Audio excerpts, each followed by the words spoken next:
کیا وہ اچانک ہو گیا؟ کیا وہ پہلا دن تھا کہ جب اسرائیلی ریاست کے قیام کو دنیا تسلیم کرنے کے لیے اکٹھا ہوئی تھی؟ نہیں، تحریکیں کیسے چلتی ہیں اور کس طریقے سے نتائج حاصل کر لیتی ہیں اس کا ایک نمونہ ہے، آپ کو پڑھنا چاہیے۔ ظلم و جبر اور استبداد کی تاریخ کیسے رقم کی جاتی ہے اور کیسے وہ اپنے نتائج تک پہنچتی ہے، وہ ایک دن کا کام نہیں ہوتا، اور اسی طریقے سے اس ظلم اور جبر سے لڑنے اور اس کو مٹانے کا کام ایک دن میں کھڑے ہو کے نہیں ہوتا ہے۔ ہم اظہار یکجہتی ضرور کرتے ہیں، ہم احتجاج ضرور کرتے ہیں، لیکن عملاً ہم کچھ کر نہیں پائے ہیں۔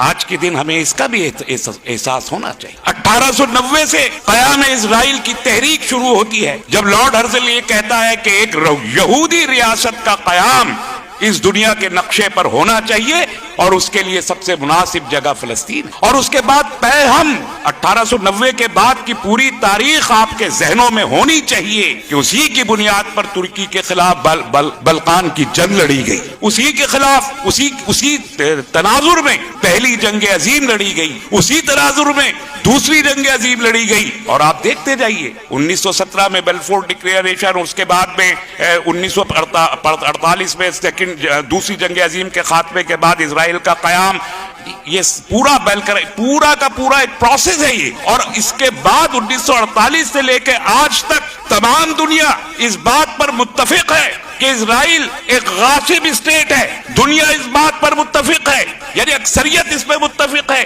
کہ اسرائیل ایک ناجائز ریاست ہے، دنیا اس بات پر متفق ہے کہ اسرائیل ایک ظالم اسٹیٹ ہے، دنیا اس بات پر یونائٹڈ نیشن 80 سے زیادہ ریزولوشن پاس کر کے کہہ چکا ہے کہ اسرائیل جنگی جرائم کا ارتکاب کرتا رہا ہے، کہ اس کے باوجود، اس اتفاق رائے کے باوجود کیا وجہ ہے کہ 2007 سے لے کے آج 2023 تک غزہ کے لوگوں کا ناجائز محاصرہ جاری ہے، اور دنیا کے کسی ملک میں یہ جرأت نہیں ہے کہ وہ اسرائیل کو روک سکے کہ 20 لاکھ فلسطینیوں کو جو ایک اوپن جیل میں رہنے پہ مجبور ہیں، جن کے پاس نہ کھانا ہے، نہ غذا ہے، نہ دوا ہے، نہ کاروبار ہے، نہ تعلیم ہے، جو ہاتھ میں پتھر لے کے ٹینکوں، توپ اور میزائلوں کا مقابلہ کرتے ہیں، ان کو آزاد کیا جائے اور ان کو انسانی طور پر جینے کا حق دیا جائے، یہ کہہ کر اسرائیل کو مجبور کرنے سے عاجز ہے یہ ساری دنیا، جو اس بات پر متفق ہے کہ اسرائیل ایک ناجائز ریاست ہے۔ تو کیا واقعی اسرائیل اتنا طاقتور ہے؟ 75 لاکھ یہودیوں کا مسکن جو ناجائز طور پر بنا ہے، کیا وہ اتنا طاقتور ہے کہ امریکہ جیسی قوتیں جو اپنے آپ کو حقوق انسانی کا دنیا کا سب سے بڑا علمبردار کہتی ہے، روس اور چین جیسی حکومتیں جو دنیا میں آج پہلی ایک سپر پاور بننے جا رہی ہیں، ہمارے ملک جیسی حکومتیں، دنیا کے 200 چھوٹے بڑے ممالک مل کے اسرائیل کے خلاف ووٹ تو کرتے ہیں یونائٹڈ نیشنز میں، لیکن محاصرہ ختم نہیں کرواتا۔ ہر 100 قدم 150 قدم کے فاصلے پر ایک اسرائیلی چوکی موجود ہے، پولیس پوسٹ موجود ہے، آرمی کی پوسٹ موجود ہے، جو جینے نہیں دیتی۔ 90% فلسطینی عرب مسلمان کو بے گھر کر کے ریفیوجی بنا دیا گیا ہے۔ آج اسرائیل کا نقشہ 1945 کا اٹھا کے دیکھیے، پورا ہرا نقشہ دکھائی دے گا، اور 2023 کا نقشہ اٹھا کے دیکھیے تو ہر ایک چھوٹے چھوٹے 2-4 اسپاٹس آپ کو دکھائی دے کے فلسطین ختم ہوگا۔ کہاں ہے وہ جو یہ کہتے تھے کہ 2 اسٹیٹ ایک ساتھ ایگزسٹ کر سکتی ہے؟ جھوٹ بولا گیا، دھوکہ دیا گیا عالم اسلام کو یہ کہہ کر کے 2 ریاستیں ایک ساتھ ایگزسٹ کر سکتی ہے۔ کہاں ہے فلسطین کی اسٹیٹ؟ آج دنیا کو جواب دینا چاہیے کہ اسرائیلی اسٹیٹ دنیا کے نقشے میں موجود ہے، فلسطین کہاں ہے؟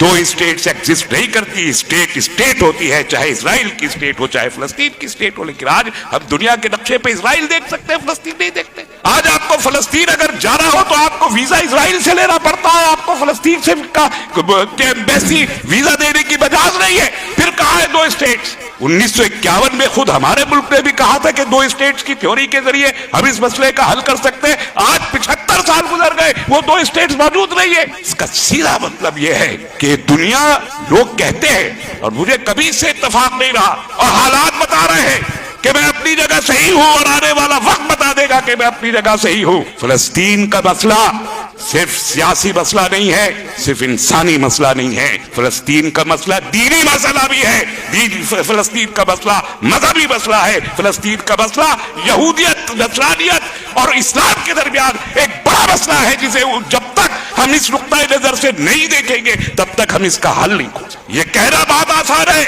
کہ 180 کروڑ مسلمان ایک ایک بالٹی پانی, ایک ایک ڈوگا پانی, بالٹی پانی اگر اسرائیل پہ ڈالے تو اسرائیل کا وجود بہ جائے گا. یہ کہنا آسان ہے, لیکن کیا ڈالا جا سکتا ہے؟ کیا ڈالا کسی نے؟ آج عرب بھی ان کے ساتھ کھڑے نہیں رہے. تو ایسی صورتحال میں جب ایک دین کا مسئلہ ہو, آج گریٹر اسرائیل کا کنسپٹ موجود ہے. کیا ہے گریٹر اسرائیل؟ گریٹر اسرائیل تل ابیب سے شروع ہو کے اس کی حدود مدینہ تک آتی ہے. کیوں آتی ہے مدینہ تک؟ اس لیے آتی ہیں مدینہ تک کہ یہی وہ مدینہ تھا جہاں پر سورہ تین کے نازل ہو جانے کے بعد یہودیوں کو باہر نکالا گیا, اور وہ آج 1400 سال بعد بھی اس واقعے کو بھولے نہیں ہیں اور واپس اپنی جگہ مدینہ پہ قبضہ کر کے بنو قریظہ کی طرح وہاں جینا. آپ کہتے ہیں یہودی اسٹیٹ رہی ہے؟ آپ کینسٹ کا ان کا کانسٹیٹیوشن پڑھ کے دیکھیے, یونائٹڈ نیشنز کا جو ریزولوشن ہے 1948 کا پڑھ کے دیکھیے. لارڈ ہرزل نے تو لکھا ہی ہے, کتاب کا نام ہی جیوز اسٹیٹ ہے. تمام ریزولوشن میں جیوز اسٹیٹ کی بات کی گئی ہے, پارلیمنٹ میں ان کے جیوز اسٹیٹ کی بات کی گئی ہے, امریکہ کے کئی پریزیڈنٹس نے اس کو جیوز اسٹیٹ کہا ہے. میں ریفرنسز اٹھا کے کوٹ کر سکتا ہوں. تو اگر جیوز اسٹیٹ ہے اور مسلمانوں کو وہاں سے بے دخل کر رہی ہے اور مسجد اقصی پر قبضہ کر کے اس کو مسمار کر کے وہاں ہیکل سلیمانی تعمیر کرنا چاہتی ہے, آپ کس بنیاد پر کہہ سکتے ہیں کہ مذہبی مسئلہ نہیں ہے, یہ دینی مسئلہ نہیں ہے؟ 100% دینی مسئلہ ہے. اور آج دنیا اس بنیاد پر متحد ہوئی ہے. اپنے آپ کو دیکھیے, ملک میں موجود اپنے حالات کو دیکھیے. آج دنیا اسلام اور غیر اسلام کے خیموں میں بٹی ہوئی ہے, اور یہ وجہ ہے کہ آج فلسطین کے 20 لاکھ مسلمانوں کو قید میں رکھا گیا اور دنیا خاموش ہے. وہ محاصرہ ختم نہیں کروا پائی اس لیے کہ وہ مسلمان ہیں. میں آج اپنی گفتگو کو ختم کرتے وقت یہ کہنا چاہتا ہوں کہ احتجاج بہت اچھے ہیں, ہونے چاہیے, اظہار یکجہتی ہم کرتے رہے ہیں, کرتے رہیں گے, لیکن اب یہ وقت آ گیا ہے کہ آپ اقدام کے لیے بھی تیار ہوں. جب تک اقدام نہیں ہوگا تب تک مسئلے کا حل نہیں ہوگا. اور اقدام کا مطلب آج کے زمانے میں صرف جنگ نہیں ہوتا, اقدام کے اور بھی کہیں. میں نے گزشتہ دنوں یہاں اپنی گفتگو میں یہ عرض کیا تھا, اور میں پھر آپ حضرات کے سامنے بھی عرض کرتا ہوں اور بار بار کہوں گا, پوری دنیا کے سامنے کہوں گا اور کوشش کروں گا کہ اس پر عمل ہو سکے. پہلی بات, آپ عمرہ کے لیے جاتے ہیں, آپ زیارتوں کے لیے جاتے ہیں, آپ کربلا جاتے ہیں, آپ عراق جاتے ہیں, آپ ایران جاتے ہیں, آپ سعودی عرب جاتے ہیں. آپ کو اپنے ٹور پیکج میں فلسطین کو شامل کرنا چاہیے.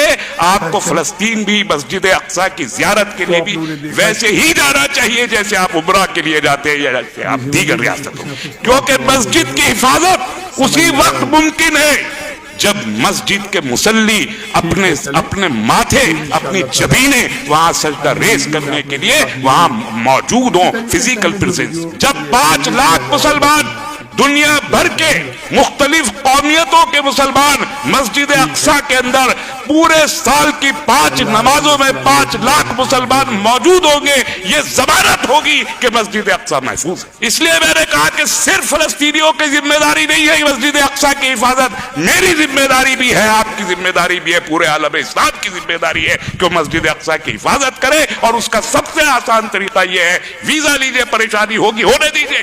اگر وہ وہاں اپنا خون بہا سکتے ہیں فلسطینی مسجد اقصی کی حفاظت کے لیے, تو آپ کو ہفتے 2 ہفتے کے کسی لائن میں کھڑے ہونا, ویزا لینے کی پریشانی یا کسی چیک پوسٹ سے گزرنے کی پریشانی میں کیا تکلیف ہے؟ اتنی قربانی آپ کو دینی پڑے گی. اگر آپ یہ قربانی دینے کے لیے بھی تیار نہیں ہے تو مسجد اقصی کا نام لینے کا آپ کو کوئی حق نہیں. جتنے تمام یہاں ٹور اینڈ ٹریول ایجنٹ ہیں پورے ملک میں, ان کی ذمہ داری ہے کہ وہ فلسطین کے پیکیجز بنا کے لوگوں کو بتائیں کہ فلسطین جانے کے لیے کیا طریقہ کار ہوگا اور کتنے پیسے خرچ ہوگے.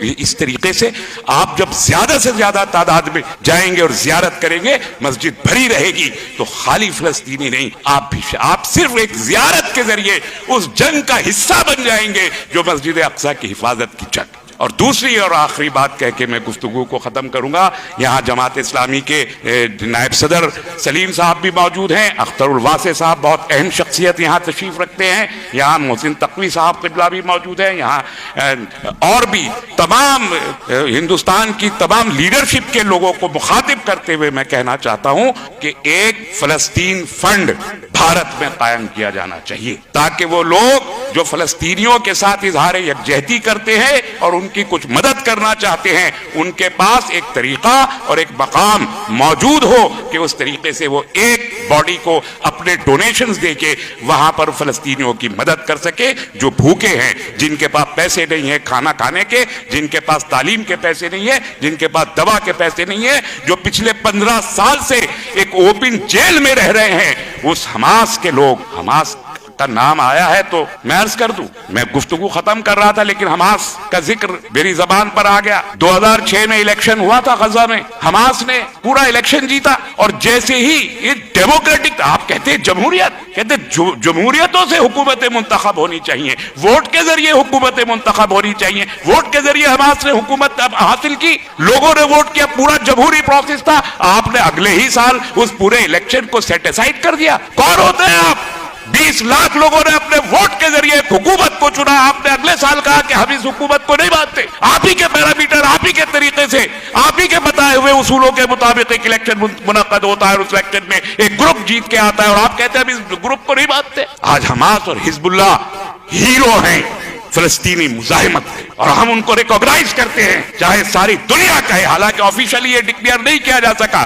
آج آپ ان کو ٹیررسٹ کہتے ہیں، ان مزاحمت کاروں کو ٹیررسٹ کہتے ہیں جو توپوں کے مقابلے میں پتھر اٹھا کے اپنے حق میں خود ارادیت کی جنگ لڑ رہے، ان کو جہاں دہشت گرد کہا جا رہا ہے۔ ہم انہیں مجاہد مانتے ہیں، ہم انہیں مزاحمت کار مانتے ہیں، ہم انہیں مستحق مانتے ہیں، ہم ان کی جنگ کو جائز مانتے ہیں، اور اعلان کرتے ہیں کہ حماس کے لوگ اپنی زمین اور قبلہ اول کی بازیابی کی کہ ہراول دستے کی حیثیت سے موجود ہے۔ دنیا چاہتی ہے انہیں ٹیررسٹ کہے تو کہے، لیکن ہم ایسا نہیں مانتے۔ میں ان الفاظ کے ساتھ، علامہ اقبال کا شعر ہمارے محترم نے بہت پڑھے ہیں، میں ایک شعر کے ساتھ آپ سے اجازت چاہتا ہوں کہ سبق پھر پڑھ صداقت کا، شجاعت کا، اطاعت کا، سبق پھر پڑھ صداقت کا، شجاعت کا، اطاعت کا، لیا جائے گا تجھی سے کام زمانے کی امامت کا۔ وما علینا الا البلاغ، والسلام علیکم ورحمۃ اللہ۔